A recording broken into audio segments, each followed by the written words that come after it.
Greetings and bienvenue, Midnight Crew. Thank you for returning to this broadcast. And welcome to new viewers joining us for the first time. If you like a video, then feel free to subscribe. Work with electricity. Boss tells us we need to find and follow one specific cable. Sure thing, boss. Head to the substation, find the cable. It heads straight down. Head to the basement. It keeps going down. Head to the sub-basement. It keeps going down. Head to the sub-sub-basement. It keeps going down.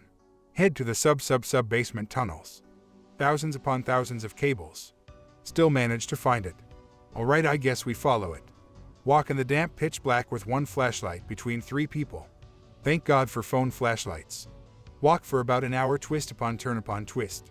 Fairly sure we are following the same cable, but the sheer amount of cables makes it hard. No one is quite sure where we are. No one is quite sure how to get back. We are literally 1 to 3 stories underground in a massive labyrinth. Side tunnels turn into main tunnels that turn into side tunnels. Sometimes we climb stairs, sometimes we walk down gentle slopes. Looking off to the sides we can see dead ends, larger tunnels, small passages you could barely crawl through. Every now and then we see stairs heading straight up, can only assume to the surface. We have taken more turns than I can count. Come to door number 178,789.8. A set of stairs head down about 10 meters straight into knee-deep water. Well, okay, screw this. We stand on the stairs talking about how we should just abandon this fruitless endeavor. We wonder if any one of us can find their way back. Maybe we should follow the cable back. Hear a splash in the water. Everyone is dead silent. Every flashlight turned towards the tunnel. Can only see 10 or 20 meters. Seconds that feels like hours pass. One of us starts laughing. This triggered whatever was in the tunnel. Something not human screams, and we can hear a furious splashing as something runs away. All of us are frozen in fear. I say, let's get out of here. Breaking the paralysis. Head back in a half jog, hopelessly lost. First set of stairs we find, we run up. Come up to another level. Cross intersection tunnels all around. Look around and can just make out a second set of stairs. Run to them.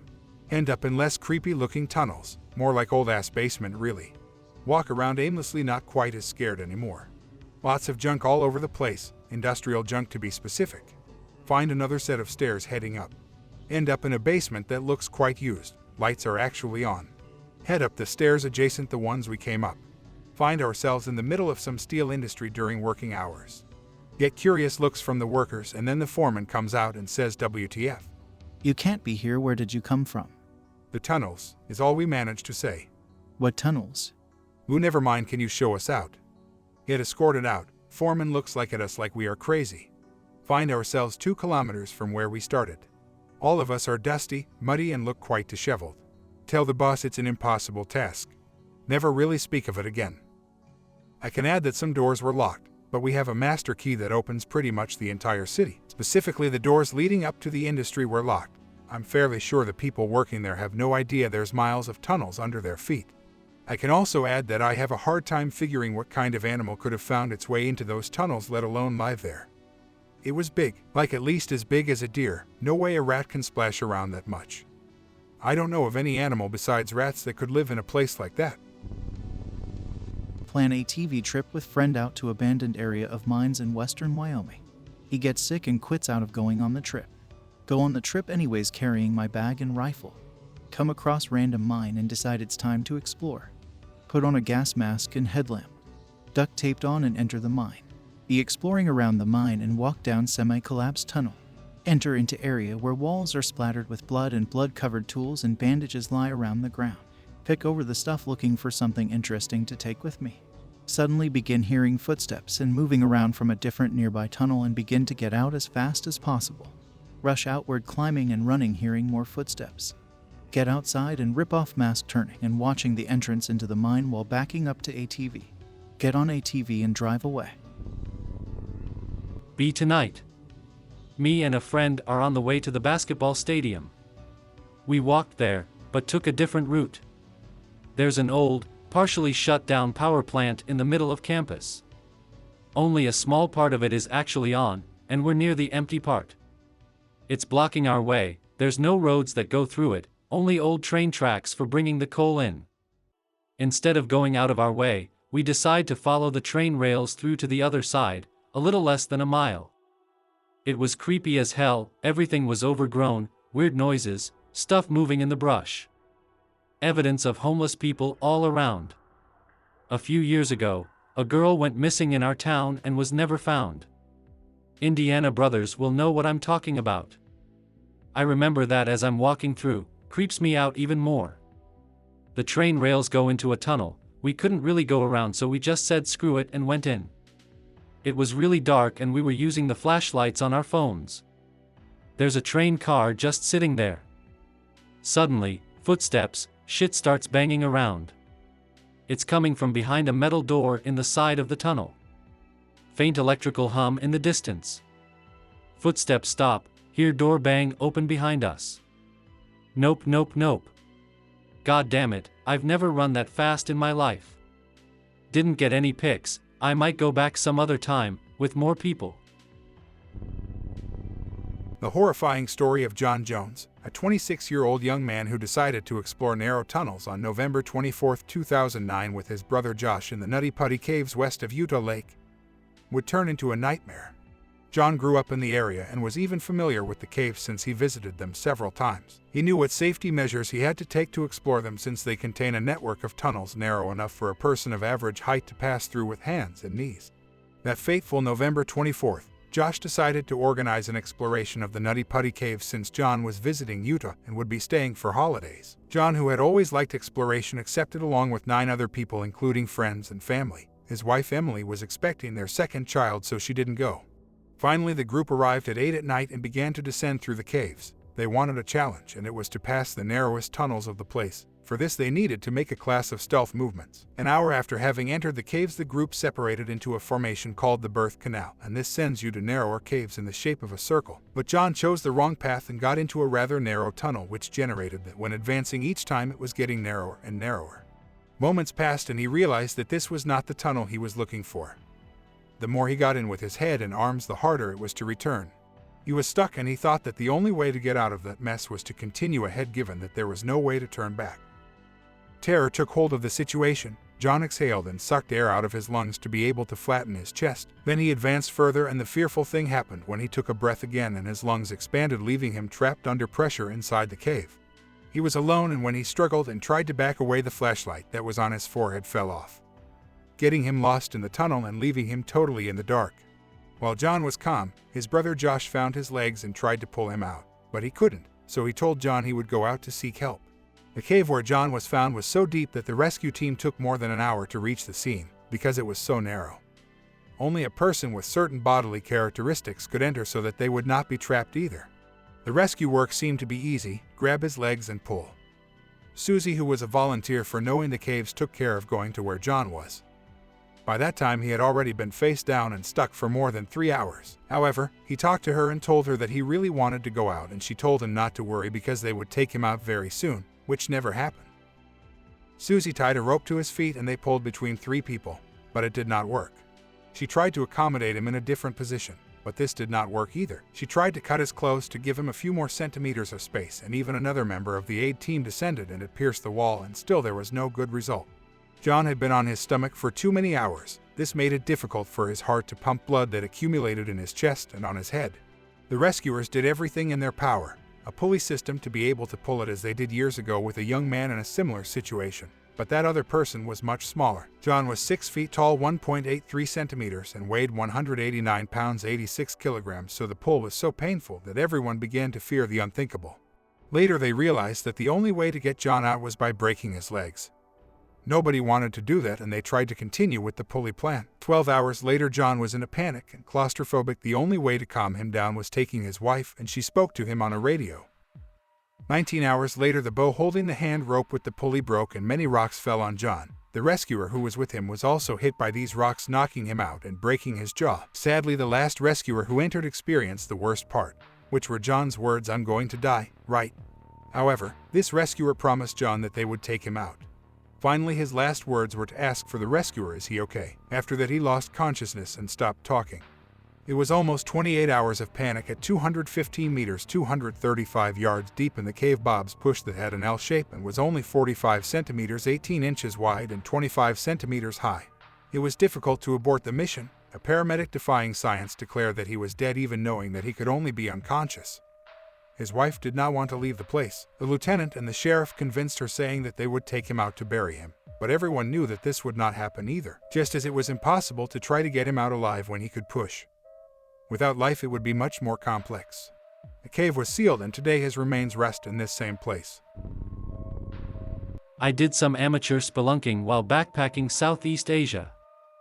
The landscape is riddled with caves, so it's just a matter of picking one and going for it. Aside from one paid expedition that went several kilometers deep, I went alone. They were pretty walkable though, with relatively flat surfaces, which I suppose get a lot of water flow during the rainy season. I took several lights and batteries, as that's all I really needed. Wore jeans but otherwise minimal clothing for crawling through some wet tight areas. I loved exploring though, and if you want to give yourself a bit of a panic attack just for the thrill of it, turn off your light and close your eyes. Listen to the drip of water and immerse yourself mentally in the deep dark bowels of the earth for several minutes.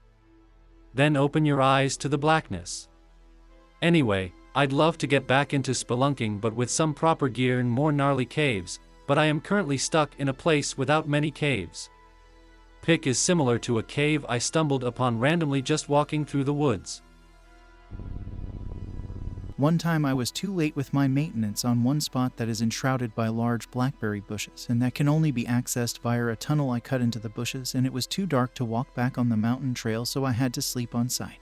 It was May and pretty cold still in the mountains, and I only had a completely wet cotton parka jacket from digging deep holes and a small utility tarp that I used to mix soil, and no cord. Used my pack and bags with soil conditioners as a pad and the tarp as a blanket. Sleep was bad, and in the middle of the night in absolute darkness I woke up hearing frightening sounds that I had never heard before. They sounded like cries from a huge bird about every 5 seconds, but from ground level from behind the blackberry bushes, and I could tell that it was screaming at me. I estimated from the sound of it that this animal must have a voice box about the size of a pig or dog. You could tell that it was large, and there were also several, and they were circling my sleeping spot. This went on for a good hour. Absolutely terrifying. Another time I hiked to a location I needed to go that night. On my way there, apparently a storm had broken off quite a few large branches from some trees, and I had to move them out of the way. They were thick as a leg and difficult to move through the thicket, so only an adult or older child would be able to move them. When I was walking back about 2 hours later around dusk, I was absolutely sure that nobody else was around. As usual, I could hear the birds' warning cries and still see every spider web overstretching the path that I avoided previously, and see the fields of goldenrods I did not step through still untouched, and I'm absolutely sure that there was no living person there. But when I came back to the section of the path, the branches were moved back into the middle of the path. There is not even a parking lot or anything at the nearest road, and I've never seen a single soul in that area. Another thing that scared me quite a bit was an experience I had in winter. I was sleeping with just a sleeping bag in a section of the forest that I thought I knew quite well. And I had my campsite on a small elevation overlooking a small glade. There was light snowfall, and the dark clouds above in the night sky were moving fast and occasionally revealed the stars. There was no other sound, so you could hear everything quite clearly. However, after some time I was sure that there is something in the woods that is laughing in a mischievous, perfidious fashion right at the other side of the glade. It occurred up to a few times per minute, but sometimes there was nothing at all for minutes. I estimated the origin of the sound to come from slightly higher up, as if something would be sitting in the branches above, and as if I was being watched by that entity.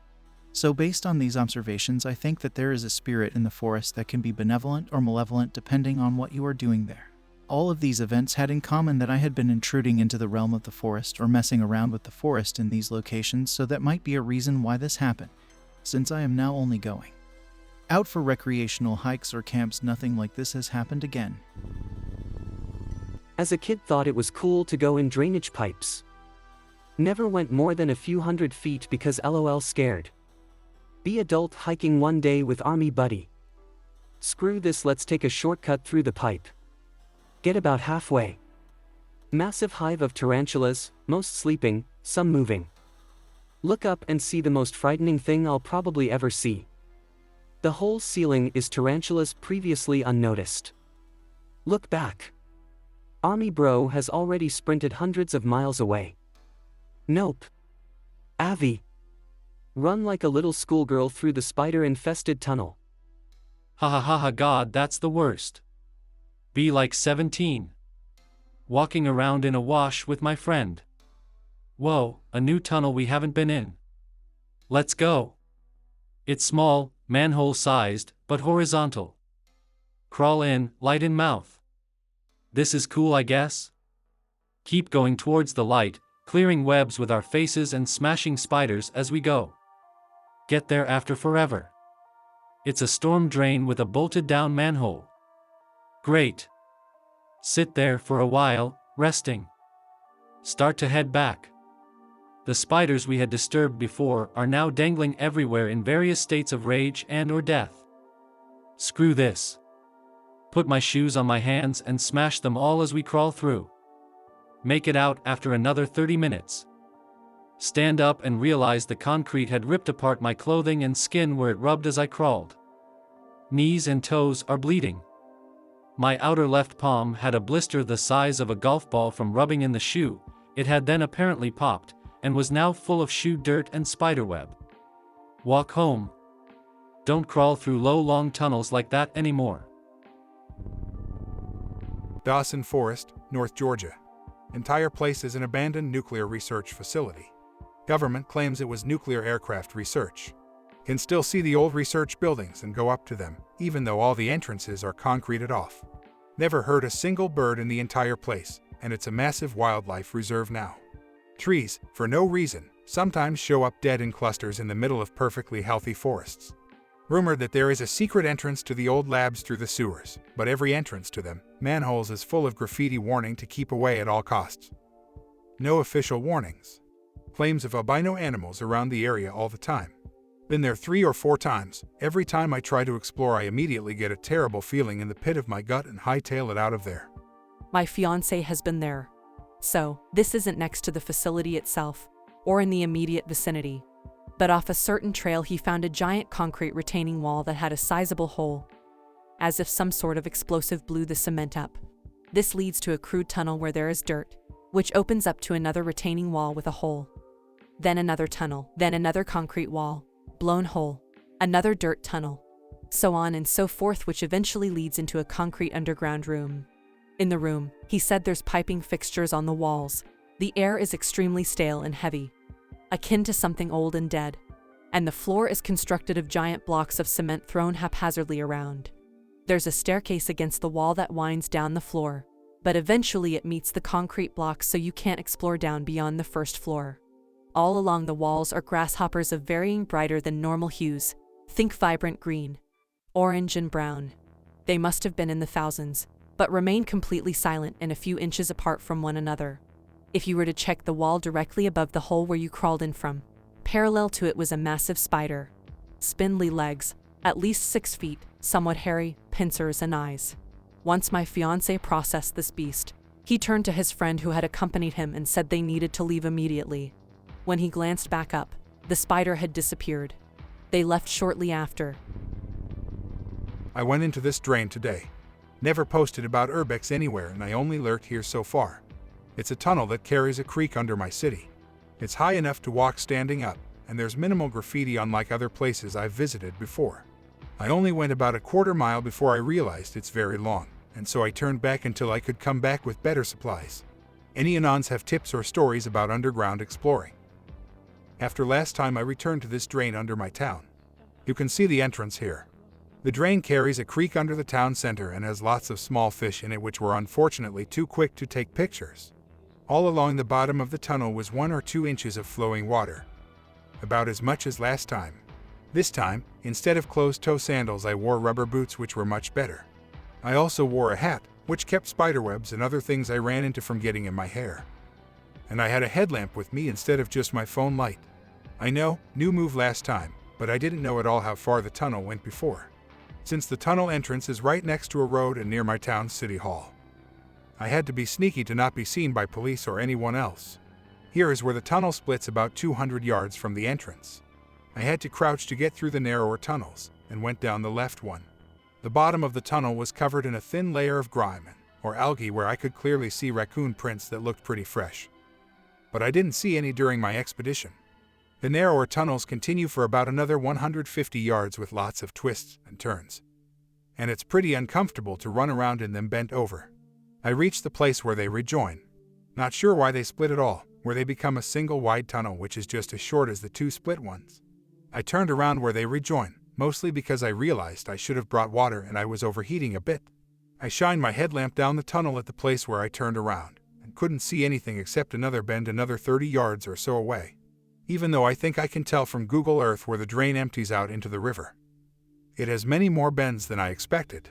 From a map I found on my town's website, I think it may connect to another possibly explorable drain. Mistakes, lessons learned, future plans.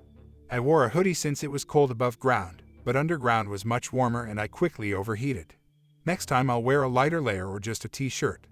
Hydration. I should have had more water before going in, and quickly tired out especially with the extra layer on. Preparation is key. Having a headlamp made this a much more fun experience than just a phone light. My headlamp is a black diamond spot, which did great for my first time out with it since I got it to replace my old headlamp. Would appreciate any tips on keeping comfortable while walking around bent over. Noticing how easy it was to get deep underground made me worry that some of the junkies from the big city near me might have made a spot down here. So might bring a pocket knife next time just in case. Good thing to have anyway. I'm at home sick, so I'm just going to save lives. John Ogden and 5 of his friends were 3.2 kilometers 2 miles deep into an unmapped part of England's Mossdale Caverns in 1967 when the rain began to fall. For hours, they'd climbed and crawled their way through the dark, winding tunnels of the cave, exploring a part of the world no one had ever seen. Deep in that labyrinth of stone, they had no way of knowing what was coming. In the downpour, the creek outside of the mountain was rising. Soon, there was a full-on flood. The entrance was buried under a rising lake, and the water came rushing into the cave through every pathway. Ogden and his group were crawling through a narrow tunnel when they heard the rumble of rushing water behind them. It spilled in, first rising up over their feet and quickly climbing to their necks. The group's only hope was a small crack in the rocks up ahead. Ogden forced himself up the fissure, pulling his head up to a tiny pocket of air at the top. There was no room for anyone else. Beneath him, the water filled the tunnel, and every one of his friends died. Ogden alone had his head above the water, trapped in a narrow crevice. It took days before anyone found him. By then, he was dead, too, still stuck there in that narrow pathway, struggling for a last gasp of air. In 2002, divers found M.K.'s body at the bottom of an underwater cave in Croatia, 54 meters, 177 feet, below the surface. He was alone, but his diving mask had been removed, and there was a 30 centimeter, 12 inches, knife lodged into his chest. At first, the police investigated it as a murder. M.K. had gone cave diving with friends, and the police began to suspect that one of them had stabbed him and thrown him overboard to hide the body. Forensics, though, revealed a truth that was more chilling than any murder. M.K. had gotten lost in the maze of the cave, and his oxygen ran out. With no air left, he started drowning. He swam up to an air bubble between two rocks and tried to breathe it in, but it wasn't enough to save him. He would die here, he realized, and it would be a horrible and painful death. The pain of drowning was too much to bear. M.K. stabbed himself in the chest with his own knife to escape the agony. Peter Verhulsel was a risk-taker. When he and his friends went cave diving through Stertfontein Caves in South Africa in 1984, he ignored every safety guideline. There was a line through the water that they were supposed to follow, but Peter's curiosity kept driving him to explore passages off the planned path. The third time he did so, his friends couldn't find him. Peter swam through a maze of tunnels and soon realized that he was lost. He was trapped alone in a cave with no idea how to get out, and his oxygen was running low. In a stroke of luck, he found a small island at the end of a tunnel. He climbed out of the water and onto the island. Now, at least, he wouldn't drown, but he didn't have enough oxygen left to find his way out. His only hope was to wait for rescue. Peter waited for hours before he gave in to exhaustion and fell asleep. When he woke, no help had come. he sat in a pitch-black cavern with nothing to eat and nothing to do but wait. It took rescuers 6 weeks to find Peter. By then, his starved body had withered to bones. He left one final message behind for his wife and his mother. In his last days, knowing he would die, he scrawled in the sand, "I love you, Cheryl and Ma." In January 2005, Dave Shaw was determined to retrieve Dion Dreyer's body. Dreyer had been dead for 10 years, lost 270 meters, 885 feet, into Bushman's Hole in South Africa, but Dave was going to bring his bones back to his family. He found Dion's body without a problem and hooked a line to it so he could bring it up safely. When he tried to cover the body with a body bag, though, the head snapped free. The body started to float away, and catching it turned into a vicious struggle. Dave's breath sped up. Soon, he was breathing faster than his rebreather could handle. The carbon dioxide it was supposed to filter out was coming back into his lungs, making him confused. His efforts to get Dion into the bag were getting wild and careless, and he was staying at it for too long. After 5 minutes, Dave gave up and started swimming up, but his light got snagged on the cave line he'd attached to Dion's body. Dave tried to get free, but Dion's body was dragging him down. He panicked, his breath faster than ever. Dave was choking on his own exhalations. Dave passed out and died under the water, next to the body he'd tried to save. Kentuckian Floyd Collins found Crystal Cave in 1917, and he was determined to explore every inch of it. For 8 years, he squeezed through its passageways, until the day he got trapped. His lantern had started to flicker, and Collins was trying to get out before he lost light. He was climbing his way up a tight passageway when he knocked a 12-kilogram, 27-pound, rock loose.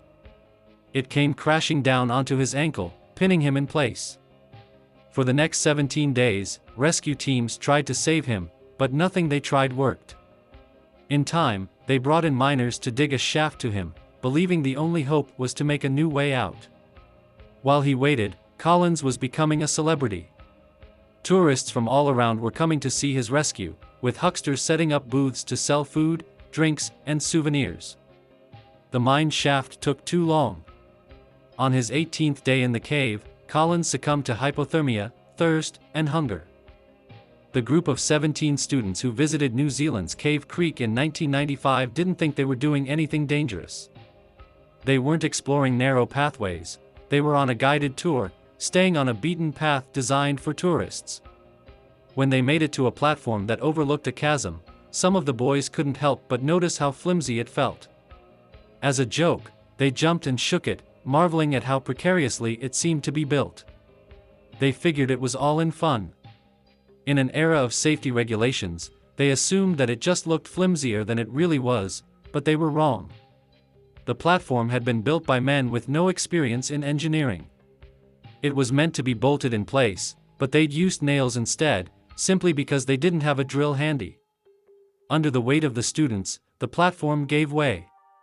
It toppled over and collapsed, crashing down into the chasm below. One student survived by grabbing onto the handrail and riding it down, but his classmates were hurtled overboard and killed. Of the 17, only 4 survived. They were lifted out in helicopters. One had a fractured spine, but with 13 of her friends dead, she counted herself as one of the lucky ones. In 1988, Andrew White was on a team of 15 people, exploring one of the deepest caves in the world. They would never see the bottom. A freak storm hit. A flood of water poured in through the cave entrance, and the middle section of the entire cave collapsed. All 15 people were trapped underground, with White and a few others stuck on a small ledge. It was hard to know what to do. The roof above them was getting ready to collapse, but the rushing water below them was too wild to enter. Boulders would fall off the cave walls and into the water, threatening to crush anyone who dared to step in. White decided to try it. He swam through the water and managed to find another way out. Over the next 27 hours, he and others worked to send in line and lead his team out. Helena Carroll was warned not to go into Nam Talu Cave in October 2007. It was Thailand's monsoon season, and there was heavy rain. If she went in, the locals warned her, she would not return. Helena, though, ignored their warnings. She wasn't alone.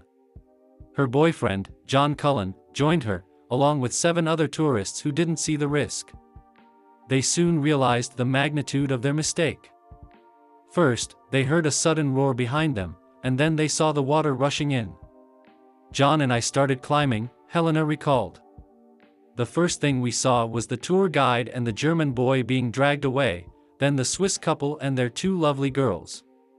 Helena nearly slipped, but John caught her and helped her up to a ledge. It was pitch dark in there, but they could hear the incredible speed of the rushing water below them. "If we stay here, we are going to die," John told her. He thought he could swim for help and bring back a rescue party. Helena stayed behind as he climbed into water. She watched as the love of her life was pulled away by the current. Helena was alone on the ledge for 8 hours before rescue came. When they brought her out, the bodies of the others were lying in boxes on the grass. She saw John's body lying next to the Swiss girls. It was only then that she realized that she was the only one to survive. Kai Kankinen was one of the last divers to go into Norway's Plura cave. It was a cold winter day in February 2014, and the pond that led to the cave had frozen over. The divers had to cut a hole in the ice before diving in. Patrick Gunkvist and Jari Huterinen went in first, and Kai's group followed after. The plan was to swim through the pathways of Plura and come out on the other side, where there was an exit in the mountainside. Kai had already made it most of the way when he found Huterinen's body. His friend had gotten trapped in a narrow passageway. In his panic, he'd swallowed water and choked. Now, Yari's lifeless body was blocking the way forward. Yari Yusamaki, one of the men with Kai, panicked. He started breathing too quickly and poisoning himself with carbon dioxide. Kai tried to save him, but he couldn't get him to calm down. Yari was the next to die, and Kai was left alone. Kai turned back. He swam through the freezing water and back to the pond, but he couldn't find the hole they'd made. He had no choice but to smash his way through the ice, blocking his way to the surface. By the time he was out, Kai had been underwater for 11 hours. The other men in his group had made it to the other exit and survived. It would take nearly 2 months, though, for the bodies of their friends to be retrieved. I hope that you enjoyed tonight's broadcast. If you enjoyed tonight's story, then please subscribe to the channel, as more green texts will appear daily. A new broadcast will appear when the clock strikes midnight Central Time.